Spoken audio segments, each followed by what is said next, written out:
Uganda Road Fund is a government body tasked with funding routine and periodic maintenance of Uganda's public roads. The organization was established in 2008 by a parliamentary statute and raises funds in a variety of ways, independent of conventional government taxing schemes. According to legislators, this fund collects revenue amounting to 3 trillion shillings. However, very little of that money is actually disbursed, making it challenging for the country's accountable maintenance organizations to maintain the roads. The road fund collects funds that come from the road fund accumulate to about 3 trillion.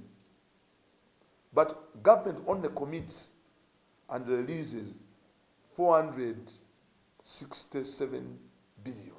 Can you imagine? For example, I am the chairman of the road fund committee in my district. We receive between 30 to 80 million shillings in a quarter. And that means almost 200 to 300 million in the entire financial year. It's good that the government has allocated and committed itself that on top of this, 1 billion shillings will go to each district. But we wait to see the budget performance. Normally they excite us with big allocations during the budgeting, but when it comes to release, we find that the budget is performing at 40%, just like you have been hearing about the parish model. So we are also waiting to see whether the 1 billion extra for roads is released such that we can massively tackle the roads for the community access and connectivity roads in the rural areas. Honorable Palimwezo says most of the East African countries have operationalized the road fund, and that is why they have better roads compared to Ugandan ones, which take years to be worked on. Here, Rwanda, this fund is operational. They have been able to make their roads because they have that second generation fund for making roads. In Tanzania, that's what was working. That's the reason you cannot see such scenarios in Tanzania.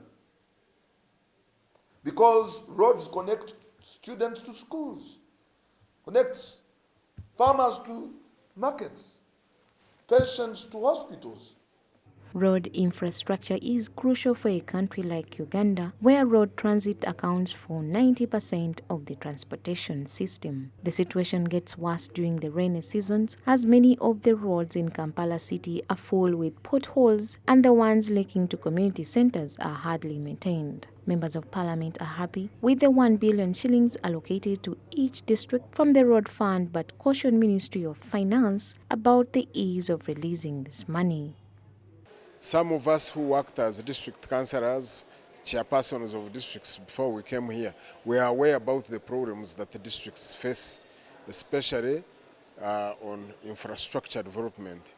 So the passing of money for roads comes in handy, especially as part of the support of the parish development model.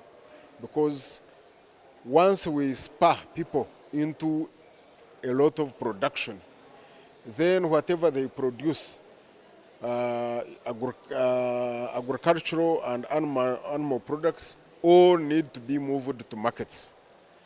And they need good roads, right from the base of the production up to the final destination. That's why we have voted money into the road fund to help market the production that will have been generated using the PDM money. Last month, government tabled a loan request of 2.26 trillion shillings sought from World Bank and Agency France du Development to work on the Greater Kampala Metropolitan Infrastructure Development Program. If this loan is approved, roads in Wakiso, Mpigi, Mukono, Kira, among others, will be worked on. Smart24 TV, Business Today.